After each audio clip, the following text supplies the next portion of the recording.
Então, na última aula, a gente falou dos processos de mistura, né? Então, a gente teve aquela discussão sobre as misturas de produtos secos, a mistura de produtos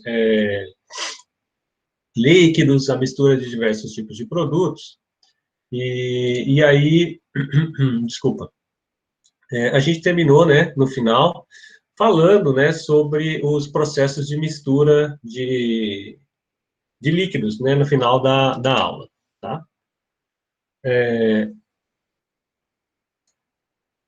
Depois que a gente falou dos processos de mistura, né, os misturadores para massas pesadas, como o misturador planetário, né, que é muito parecido com a batedeira, a gente chegou na parte de modelagem, tá? Então, a modelagem que a gente vai ver, a gente vai ouvir sempre falar, é difícil a gente pensar em modelagem separadamente dos processos de mistura. Eu vou explicar para vocês o porquê, tá? Quando a gente chega e fala assim, eu vou fazer um amassamento, eu vou fazer um impasto, uma massa, né?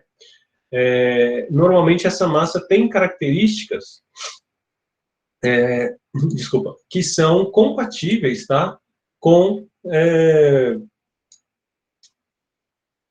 modelagem, tá? A gente pensa na formação de uma massa, né? Então, normalmente a gente está vinculando isso a uma segunda etapa posterior. Claro, a gente tem aí algumas massas que são líquidas, né? Então, se você chegar e falar assim, não, mas nem toda massa permite modelagem. Concordo, tá? Isso é um fato. Mas a gente não tem como modelar algo que não foi amassado, tá? Que não foi homogeneizado, que não foi misturado. Então, quando a gente pensa nessas massas alimentícias, por exemplo, uma massa, né? Eu estou falando de massa alimentícia, mas não precisa ser uma massa. É uma massa do ponto de vista de um produto que passou por essa etapa de amassamento, tá? De transformado em massa. Então, a gente vai pegar, né, o processo de mistura.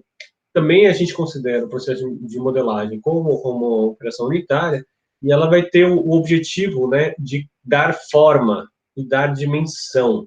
Então, isso é importante. Quando a gente fala assim, dar forma, dar dimensão, é modelar. Então, quando eu vou chegar e falar, vou fazer um biscoito, tá? O biscoito lá, o que a gente chama comumente de bolacha Maria, né, bolacha de maisena, eles têm essa característica, né, de ter forma, tá? E isso é típico, né? Você vai chegar e falar, vou comprar um biscoito de maisena, tá? Se ele não tiver aquele formato que a gente conhece, é estranho, tá? Eu vou chegar e falar assim, olha, tem alguma coisa errada com isso aqui. Isso aqui é biscoito de maisena, né? Ó, esse aqui é o que a gente conhece como biscoito de maisena, né? Tem esse formato compridinho, tá? Quando eu modifico essa característica, eu perco a identidade visual do produto, tá? Então, é parte da identidade e é parte de uma característica de produto, vamos chamar assim, tá? Então, quando você chega e fala que você vai dar essa forma, a gente está criando, a gente está citando aí este aspecto de modelagem, tá? Bom, eu preciso que o alimento tenha algum comportamento de massa. Então, normalmente a gente vai falar, são produtos de alta viscosidade, tá? Então, são as massas alimentícias clássicas, tipo espaguete, lasanha, macarrão, de todo tipo, tá? Que vai ser modelado, vai passar por um equipamento que vai dar a forma que precisa, tá? Aí a gente tem muito tipo de equipamento, muita coisa que pode ser utilizado para dar forma nesse tipo de produto. E aí, esse tipo de equipamento a gente vai usar para diversas áreas de aplicação. Eu falei das massas alimentícias, né, tipo o macarrão, que é uma aplicação bastante óbvia, tá? Uma aplicação bastante clara para a gente no primeiro momento, mas também a gente tem, né, para produção de pães, produção de biscoitos, bolos, salgadinho, bala, uma série de outros produtos alimentícios aí que vão passar por essa etapa de modelagem, vão ser modelados, tá? Eles vão ser passar por algum tipo de processamento que vai dar este tipo de formato, tá? Vamos mostrar aqui alguns equipamentos. Então, a gente tem a primeira coisa, que é a modeladora de pão, tá? Vocês já viram como se faz a modelagem de pão? Por exemplo, o pão francês? Nem todo pão é modelado, né? de maneira tradicional, assim, de falar, todo pão é modelado. Não, tá? Tem alguns pães que a modelagem deles é mais simples do que a gente imagina. Quando a gente fala do pão que passa por um processo de modelagem, ele precisa de um equipamento para fazer isso, tá? Ele pode ser feito à mão, pode, mas normalmente a gente vai fazer isso de maneira automática, tá? De maneira mecânica, dentro de uma unidade de produção de pães. Ai, ai, olha só, tá dando bug aqui, tá? Tá aparecendo um negócio aqui que eu tô abrindo uma aba, eu tenho duas janelas aqui e eu queria já adiantar umas coisas, então eu tô abrindo numa aba uma coisa, na outra, tá? Então, quando a gente fala da modelagem de pães, a modelagem de pães ela passa por 3 etapas, tá?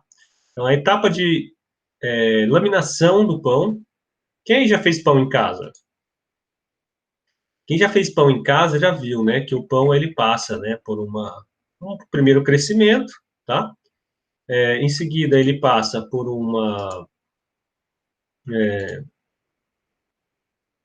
desculpa, aí.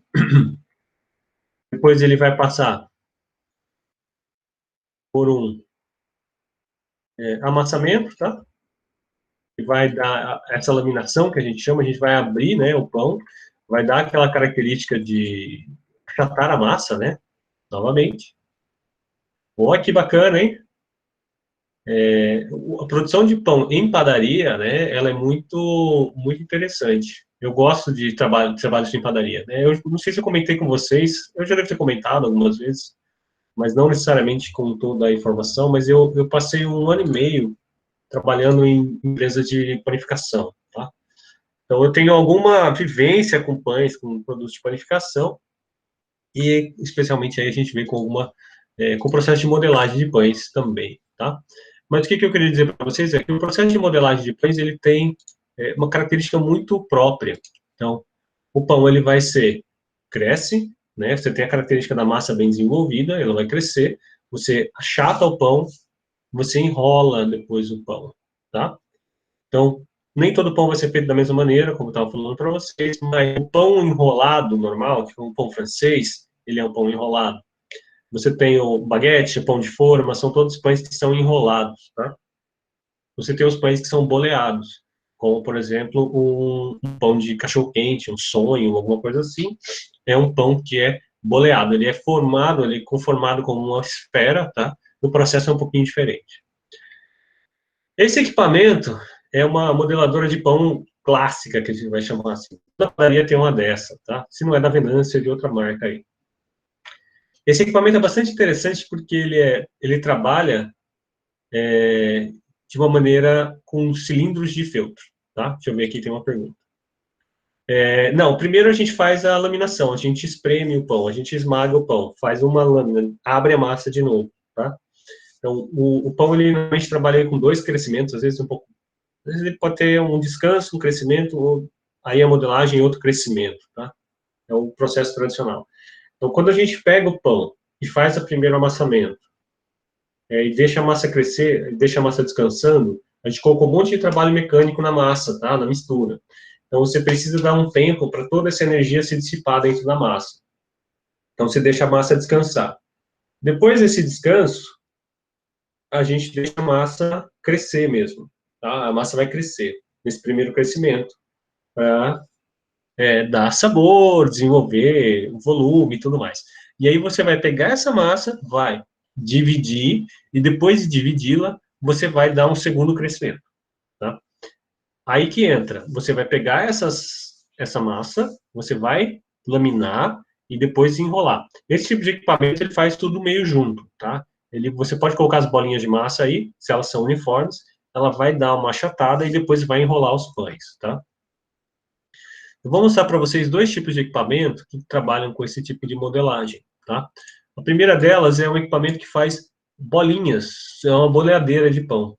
Então, não olhem em volta, tá? Isso aqui é uma fábrica de equipamentos, não é uma padaria, tá?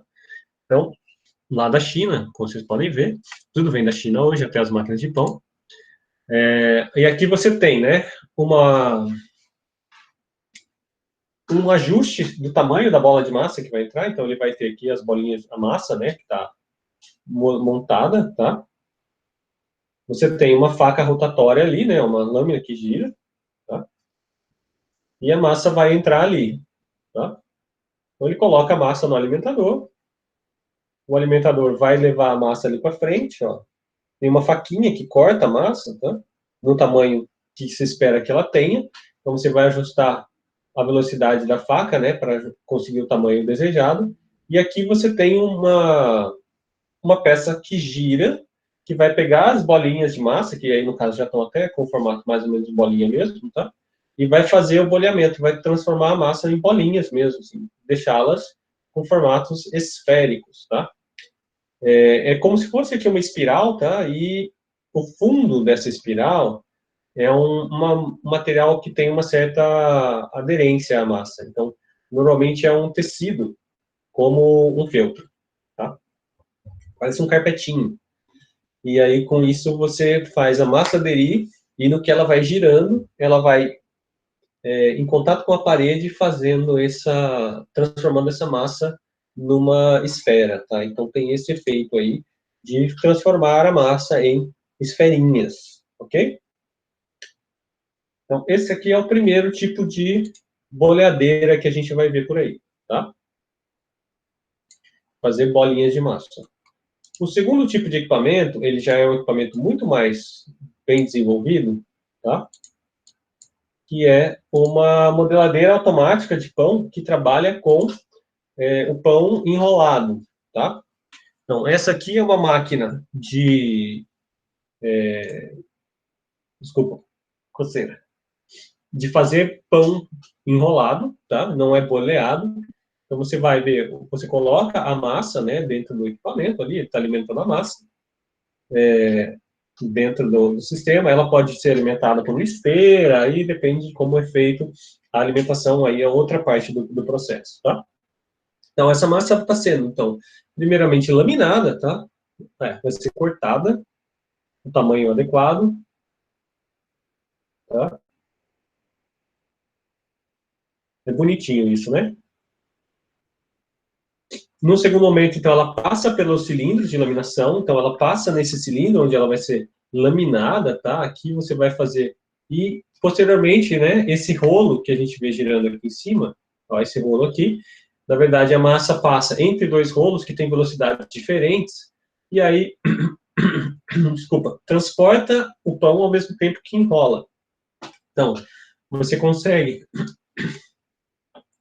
devido à diferença de velocidade das duas mantas, das duas esteiras, fazer esse enrolamento, né, de maneira precisa.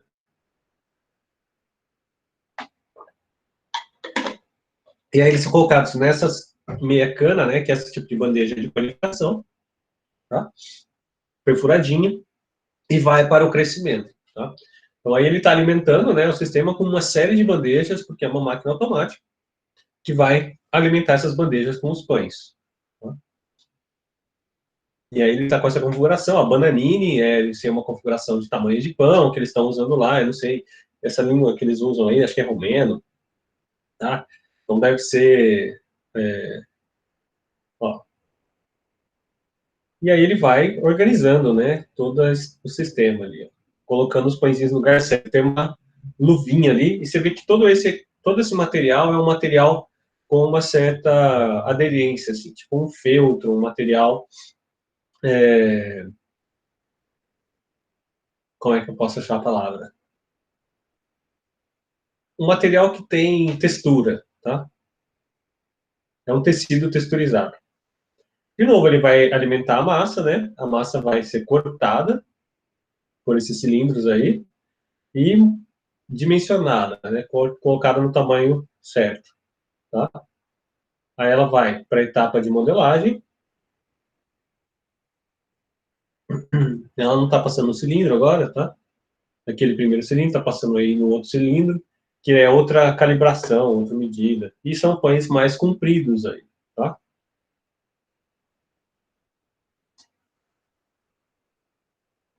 E vai enchendo bandeja, ó.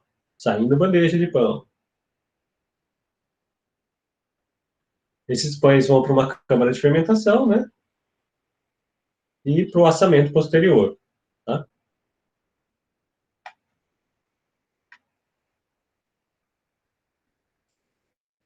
Aqui é uma massa mais larga, né?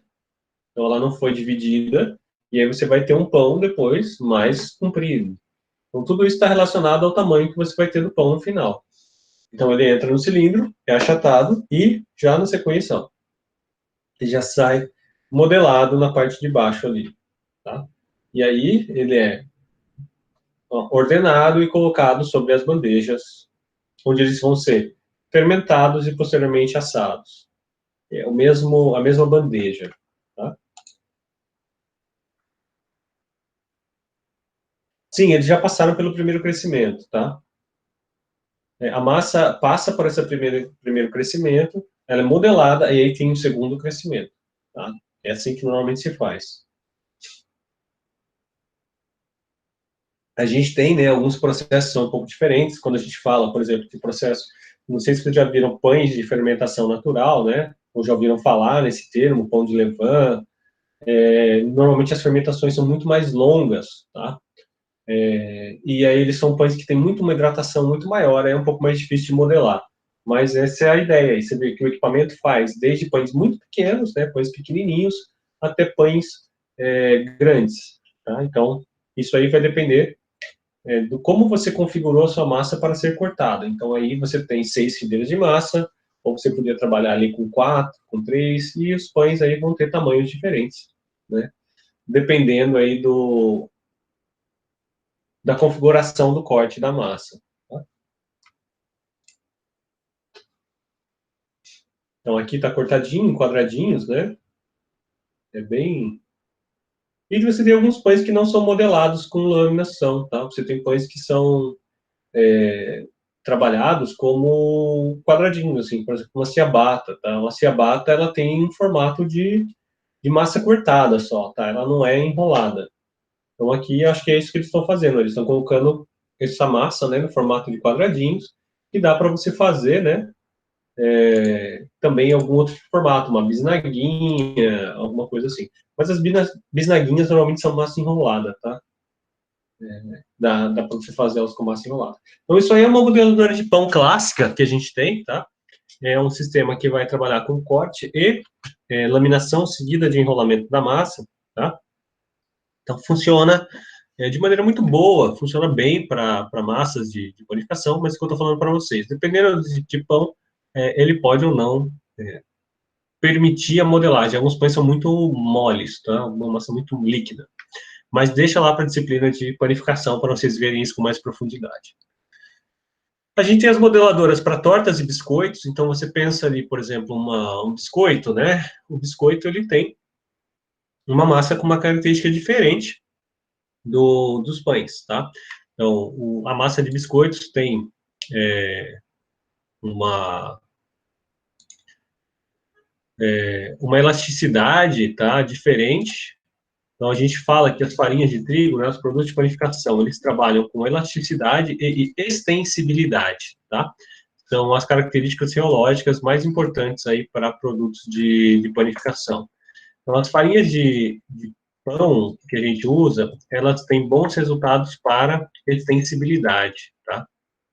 E elasticidade. Enquanto as farinhas, os produtos que a gente faz com biscoito, eles têm que esticar, espalhar, mas eles não precisam ter essa elasticidade, tá? Porque quando você pega uma massa de biscoito, você quer dar formato e ele vai ficar naquele formato, tá? É uma massa mais rígida, mais seca. Enquanto uma massa de pão, ela tem uma certa tendência a esticar e voltar, tá? Então, quando a gente pega, né, esse tipo de produto, de biscoito, ou pode ser tortinha, que também cabe no mesmo tipo de produto, tá? Normalmente eles são dimensionados e prensados numa matriz, tá? Então, se você pegar lá, eu falei da bolacha Maria, né? Você vai pegar, fazer uma lâmina de massa e uma matriz vai bater em cima dela, dar um carimbão, tá? É um estampo. Isso aqui é uma máquina de modeladora de biscoito, tá?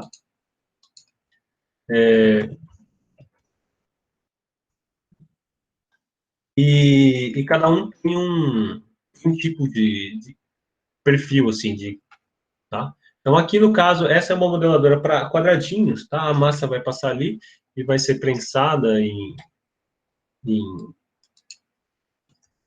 formato de quadradinhos, tá?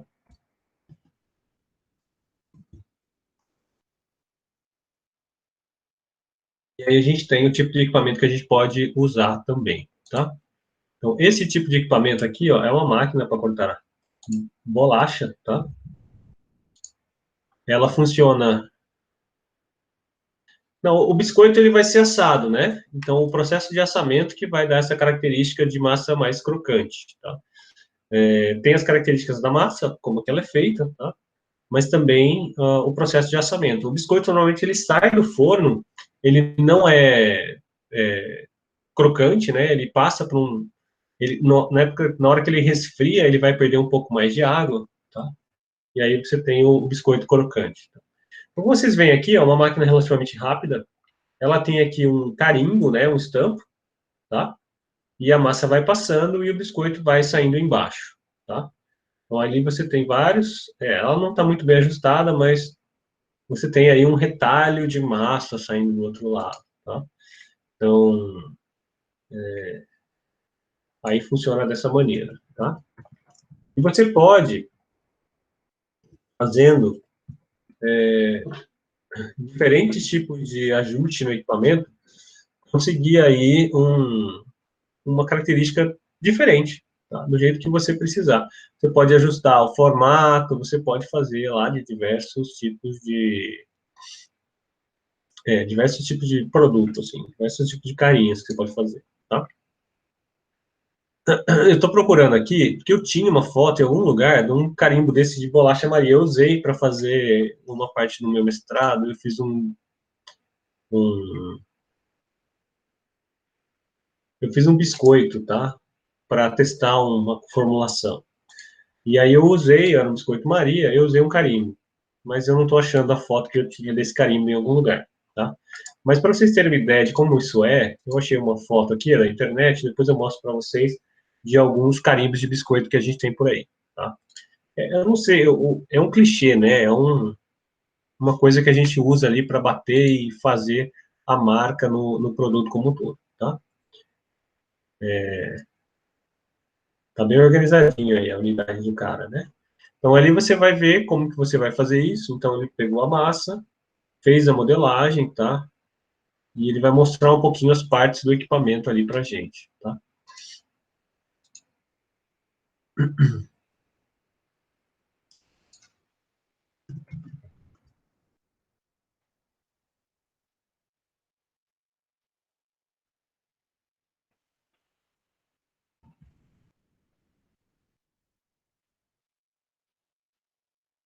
Então, você vê aqui, né, os carimbinhos, os estampozinhos e um corte que, nesse caso, é redondo, tá? Então, aqui é um equipamento que corta os biscoitos com formato redondo. E é bem simples esse equipamento, tá? Ele é super, super simples, mas você vê que funciona, tá? Ele tem esse sistema que vai fazer oscilar, subir e descer a cortadeira, né? Tem ajustes para você conseguir, dependendo do tamanho, você tem que ajustar num ponto ou outro, que vai mudar a velocidade com que gira isso aqui em cima, tá? Então tem vários ajustes aí, várias coisinhas que dá para fazer com esse tipo de equipamento, ok? Depois vocês dão uma olhadinha nesse vídeo com um pouquinho mais de cuidado aí em casa, tá? Eu vou mostrar um outro aqui para vocês. Ó, o carimbinho de biscoito ele tem essa cara assim, tá? Então você tem aí o desenho, né, que vai sair no biscoito. Então no caso da bolacha Maria, você vai ter um espelho, né, com os furos que a bolacha precisa ter, mais o escritinho. Eu não achei um de bolacha Maria, mas achei uns bonitinhos e fofinhos aqui, tá? Então aí a gente tem várias características, né, que o produto precisa ter. E aí o carimbo, né, na modelagem vai passar essa informação aí, passar esse negócio para a gente, vai permitir que a gente veja isso. Tá? Essa aqui é uma unidade rotativa, né, de fazer modelagem de biscoito. Essa aqui trabalha mais rápido, na verdade ele está modelando aí uma massa, eu não tenho certeza, é um biscoito ou um doce de corte, tá? Então você vê que ele já trabalha ali com a massa, tá? passa numa primeira modelagem para ter o corte do tamanho exato, e na sequência ela passa por um cilindro, né, que vai dar algum grafismo nela. Isso aqui, se não me engano, é doce de leite, tá? Então, não é um produto de panificação, né, não é um biscoito, mas é um produto que permite você fazer a modelagem também. Então, um tabletinho de doce de leite que tem uma marca, né, uma inscrição em cima, então você consegue, com isso, fazer essa modelagem de maneira a permitir até escrever a marca, fazer uma personalização do seu produto, tá? E seria mais fácil falar, não, mas pego lá e corto do jeito que precisar. Mas aí tem a questão de você ter a identidade visual do seu produto, tá? Então você tem aí a possibilidade de fazer a modelagem, né, usando esse cilindro de corte direitinho, como é que ele funciona, tá? Então aqui é a linha de doce que eu falei para vocês, tá? Temos aí então alguns tipos de modeladora, como eu estava falando para vocês, como é que elas funcionam, tá? E desculpa. E o que a gente tinha para falar com relação às modeladoras era mais isso mesmo, tá?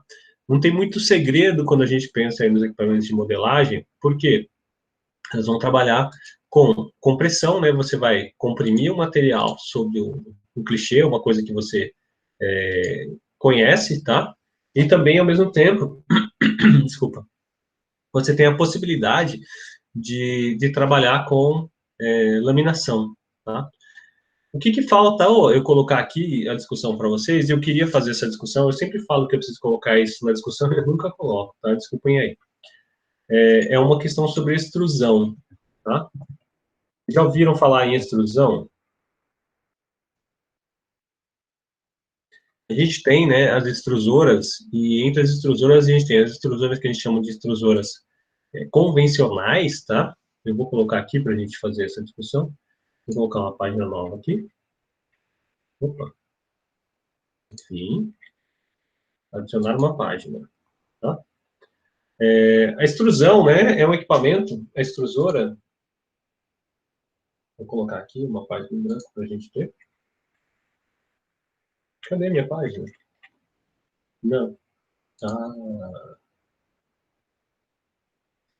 eu vou abrir um outro aqui, tá? Professor, Oi. um assunto fora do conteúdo. As aulas, para quem não está acompanhando, vai ser o mesmo nível, vai ser a mesma coisa ou vai ter alguma coisa diferente? Questão de A ideia é, aprendizado, sei lá. a ideia é manter o mesmo conteúdo agora, com relação à questão de aprendizado, assim, essas coisas, é difícil a gente saber como é que vai ser, porque, assim, o modelo que a gente está trabalhando é um modelo emergencial, tá? Essa é a situação. A gente tem aqui, né, um cenário que ele é totalmente atípico, Islândia. Ele não tem como a gente estimar, assim, é uma experiência para todo mundo aqui. Você fala, mas e o meu aprendizado? Aí é uma questão que é difícil a gente precisar, porque o aprendizado não depende só de mim, tá? Mas é porque Eu assim, venho aqui e apresento uma coisa para vocês. o que eu Oi. estou percebendo é que o modelo de aula que você está usando é exatamente o que a gente estaria usando na sala de aula, a questão dos slides, explicação, o tempo de aula, algum vídeo a mais e tudo mais. É por isso que eu estou perguntando, entendeu? Porque tem muita gente, É, tem umas colegas que não estão acompanhando e elas falam, mas o aprendizado poderia ser outro e tal, mas, tipo, eu não estou vendo questão de diferença das aulas quando estava sendo presencial. a questão que eu estava tentando desenvolver nas aulas presenciais e que, infelizmente, eu não estou conseguindo fazer nas aulas EAD era disponibilizar o material para vocês antes. Então, o material que eu estou usando para a aula de vocês, ele acaba sendo o que eu tenho sempre usado nas aulas, tá? Não é. Você tem razão, é igual. A questão é que eu queria desenvolver isso de maneira diferente esse semestre. Então, a ideia era que eu passasse o material de aula para vocês antes, para vocês estudarem a aula, para quando a gente chegasse, a gente fazer uma discussão maior.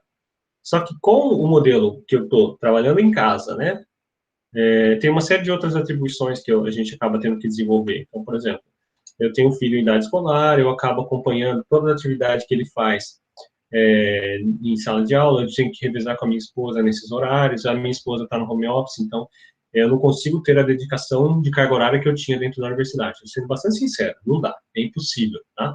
Eu tenho todas as atribuições dentro de casa, que a gente já tem, mais as atribuições da universidade, e infelizmente não é possível. Então, eu gostaria, sim, de, na verdade, trabalhar o modelo que que eu me propus a fazer esse semestre, tá? Eu me propus a fazer esse modelo, onde a gente ia ter uma discussão mais aprofundada sobre os temas, tá? Com uma maior participação de vocês, mas com esse modelo, infelizmente, não dá. Eu tentei, né, nas primeiras semanas, e eu tava ficando maluco, tava me desgastando demais. Então, eu não tenho como fazer isso agora, tá? Quando voltar às atividades no presencial, eu não sei como vai ser, até porque não tem um prazo ainda, tá?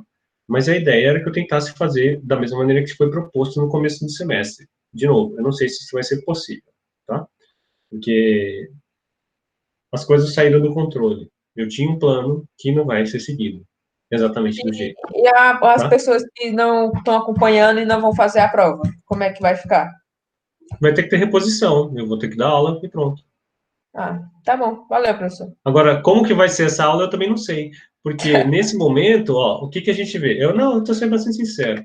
Tá? A Unicamp montou um plano de retorno às atividades, tá? O plano de retorno das atividades da Unicamp é composto em 5 etapas. Envolve, sei lá, pelo menos mais 8 ou 9 semanas. Então, é muito difícil. Sim, a gente tem todo o envolvimento com as tarefas domésticas. Isso é sério, isso é importante. A gente não tem como. Tá? A casa fica muito mais complicada. Sou eu que cozinho aqui em casa, eu tenho coisas para fazer também aqui. É muito mais complicado. Então, eu entendo, do meu ponto de vista, que eu estou trabalhando dentro do limite das condições possíveis, tá? Eu compreendo. Você fala assim, mas quando eu tiver aula presencial vai ser diferente? A tendência é que seja um pouco diferente, sim, tá? Mas acaba que, assim, o quão diferente vai ser é muito mais pela minha possibilidade de trabalhar mais com as aulas em si, tá? Infelizmente, eu não estou conseguindo, tá? Então, o material que eu estava mandando para vocês, ele tinha muito mais conteúdo, muito mais coisas. Tinha lá 10 páginas, 15 páginas que eu estava escrevendo toda semana para vocês. Então, eu não estou conseguindo fazer, sendo bastante sincero, tá? Então, eu também não sei se eu vou conseguir fazer a hora que voltar. Aí tem o lado de vocês que estão em casa, né, e às vezes tem uma distração ou outra, né? Eu que estou aqui, eu estou numa sala isolada, num quarto isolado na minha casa, para que eu possa fazer as aulas para vocês. Então, nesse momento, a minha esposa que está em home office, ela não consegue trabalhar, porque ela tem que ficar com o meu filho, que também está tendo aula EAD que nem vocês. Só que ele tem 7 anos, não dá para deixar sozinho, tá? Mas voltando então à nossa discussão aqui sobre a aula, tá? É, Islândia, eu não sei como vai ser depois do retorno. Eu realmente não sei, tá? Eu também não sei se vai ser possível a gente retornar antes do que daqui 3 meses, tá? Então, assim, a universidade estabeleceu um cronograma de atividades remotas, e aí a gente acaba seguindo, porque eu tenho que seguir, tá?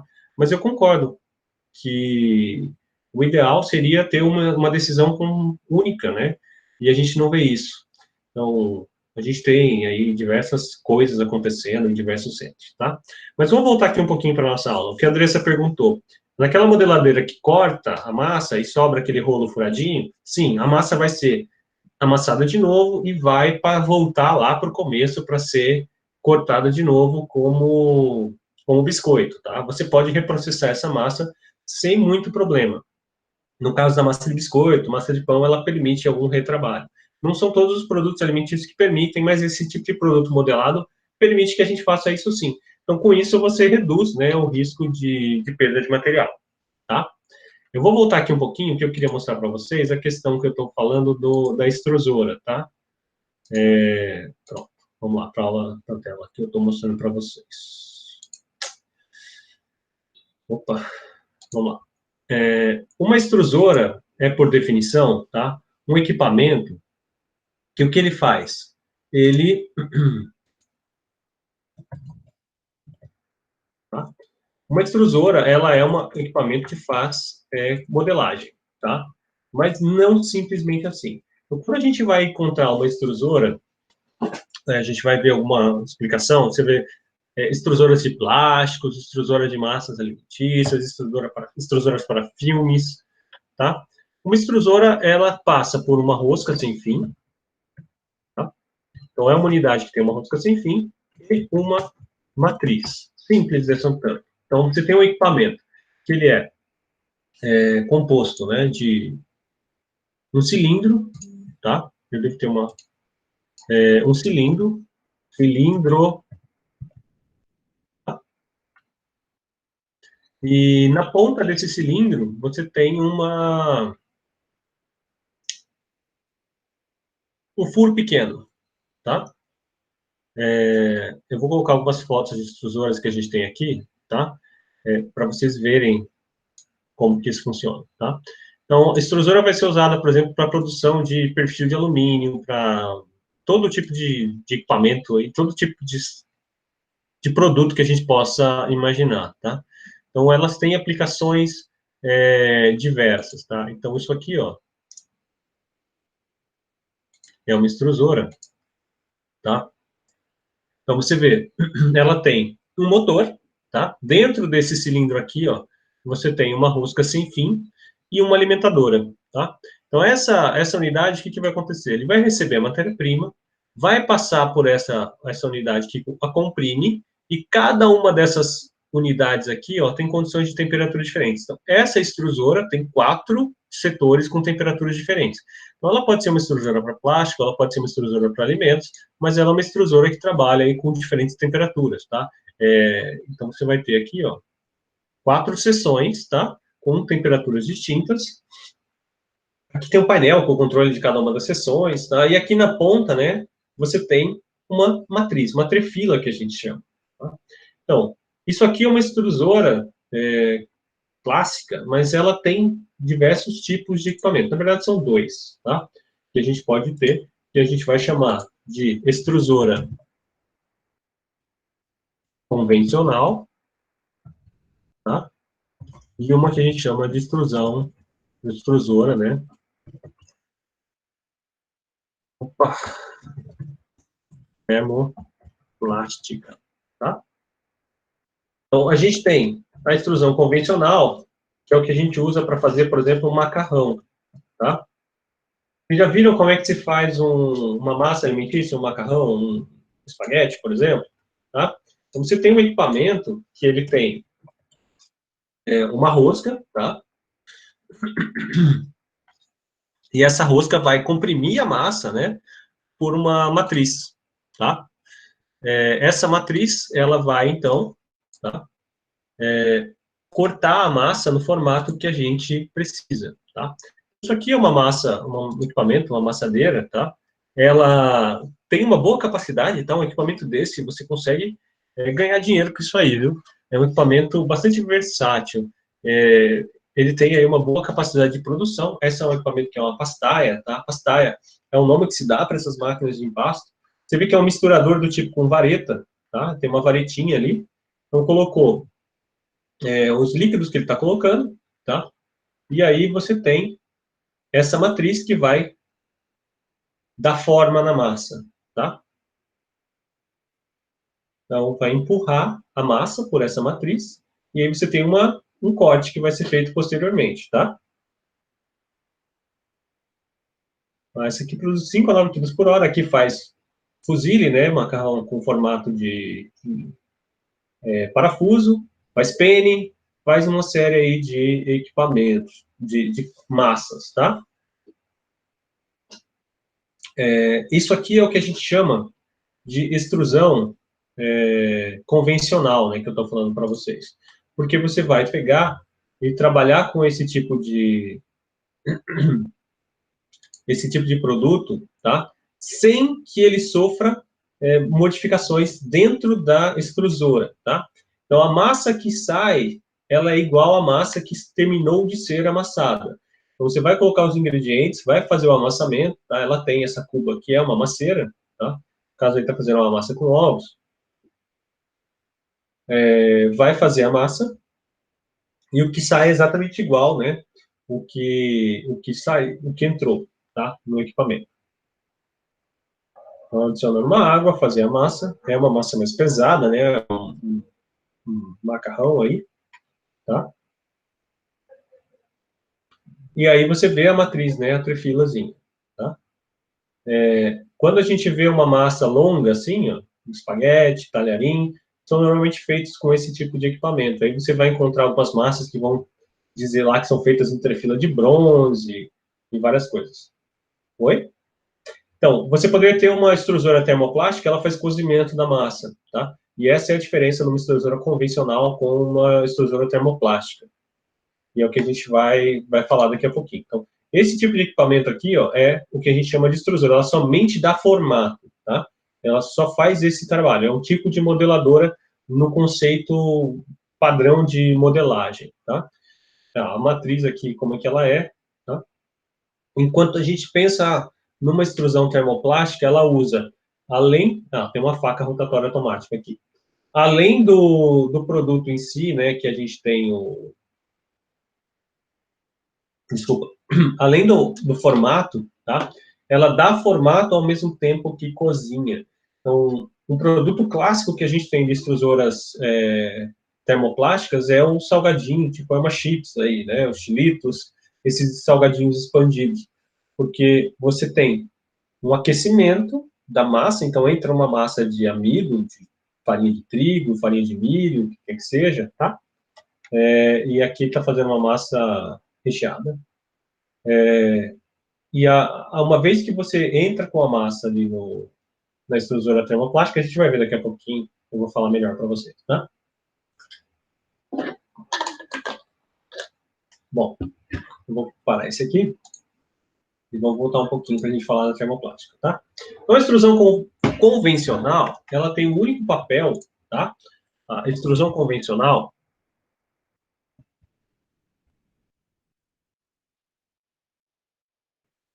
o negócio está sem acento, tá? Não sei por quê. Deve ter algum problema de configuração aí, tá? Desculpa aí por isso. A extrusão convencional, ela tem o objetivo de dar forma apenas, tá? Usada para massas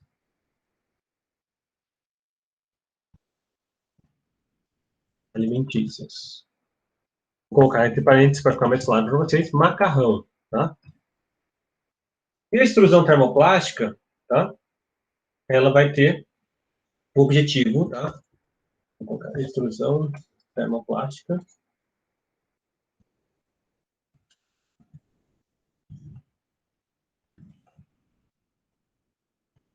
Modificações no alimento. Incluem cozimento, tá? Pode promover uma hidrólise, por exemplo,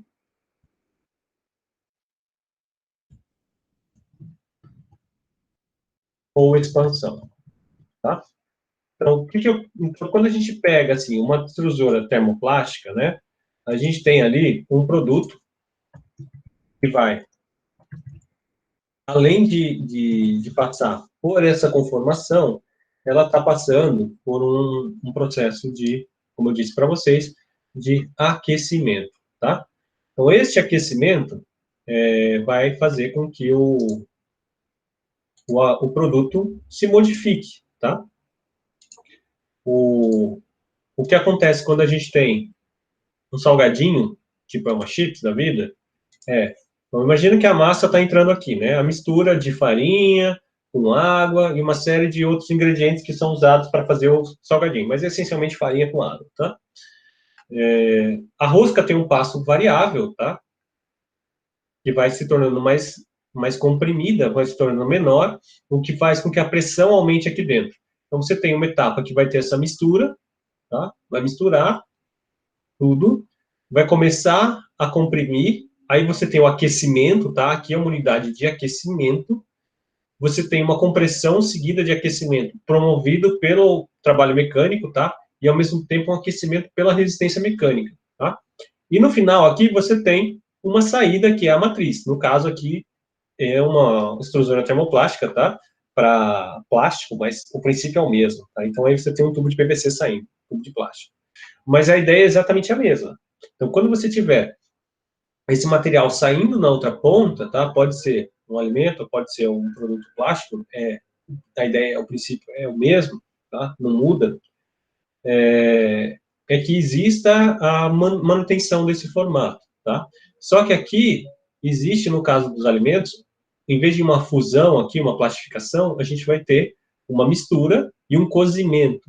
E uma vez que isso foi comprimido, e aí entra a questão do que a gente fala, né, sobre fenômenos, fenômenos de transporte, né, e termodinâmica, você vai ter um produto que está aquecido numa condição de alta pressão, tá?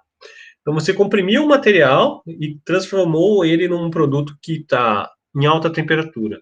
Uma vez que você abre esse produto para pressão atmosférica, aquela água que estava presa dentro dele, superaquecida, ela se expande, tá? E aí você tem uma evaporação flash, tá? Que é um termo que a gente já falou antes aqui nessa aula. Então, esta evaporação flash vai fazer com que o produto se expanda, tá? Da mesma maneira que uma pipoca se expande, da mesma maneira que a gente vê, por exemplo, um salgadinho, tipo, é uma chips da vida se expandir, tá? O princípio, a ideia é o mesmo, tá? É a mesma.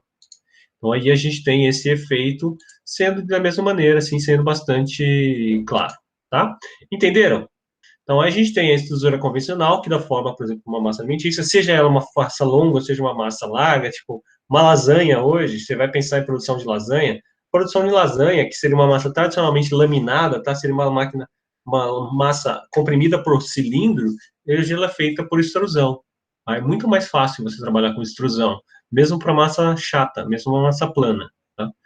Enquanto a extrusão termoplástica, ela tem esse efeito de causar modificações. Então, o cozimento, hidrólise parcial ou expansão. Então, a expansão é o salgadinho, tá? O salgadinho é uma chips, é o exemplo clássico, tá? A hidrólise parcial, a gente tem alguns amidos modificados que são obtidos por processos de extrusão. E essa extrusão pode ter condições tão intensas que vai promover uma quebra desse amido, tá?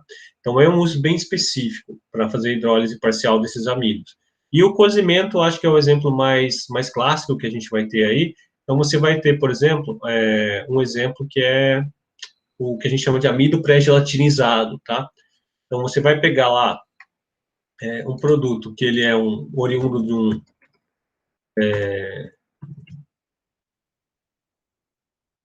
um produto que é originário, né? Oriundo de um produto cozido. Então, você pega uma polenta, tá? Aqui no Ceará não se costuma comer muita polenta, né? Mas eu vou mostrar aqui o que eu quero mostrar para vocês. Então, esse produto aqui, ó, tá escrito aqui, ó, fubá de milho pré-cozido, tá? Isso aqui é polenta, tá? Como se faz o pré-cozimento de um amido? Se você pegar ele, colocar na panela, cozinhar, e depois você vai chegar e fazer uma secagem, é uma operação unitária muito complicada, tá? Então, o que a gente faz, normalmente? A gente vai pegar esse material, esse produto, tá? Vai fazer ele passar por uma extrusora, tá?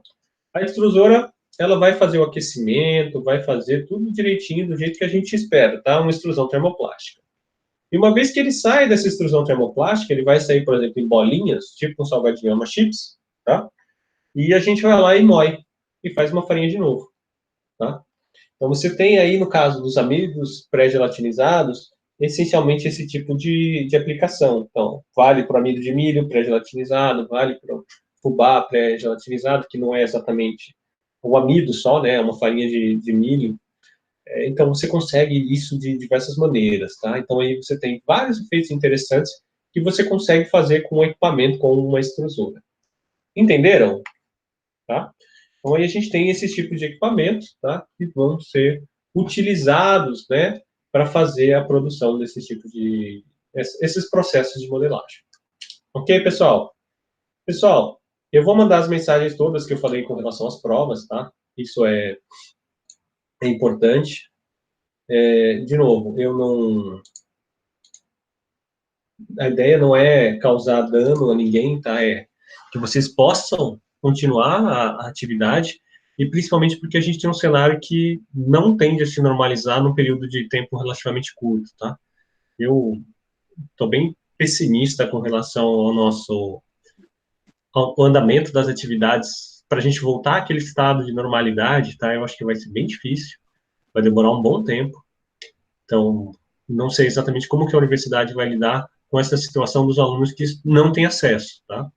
Porque eu sei, tem alunos que têm acesso aos recursos, e eu agradeço vocês estarem aqui, que eu sei que é difícil para vocês também, mas ao mesmo tempo tem alunos que não estão acompanhando as aulas porque não têm acesso. Verdade. Então, então esse é o maior problema hoje, na verdade, com as aulas à distância. Porque eu Professor, cheguei a falar assim, oi, por exemplo, eu acompanhei boa parte das aulas e pretendo fazer a prova, mas assim, quando tudo voltar a normalizar, eu vou poder repor também, porque, como você disse, geralmente o aprendizado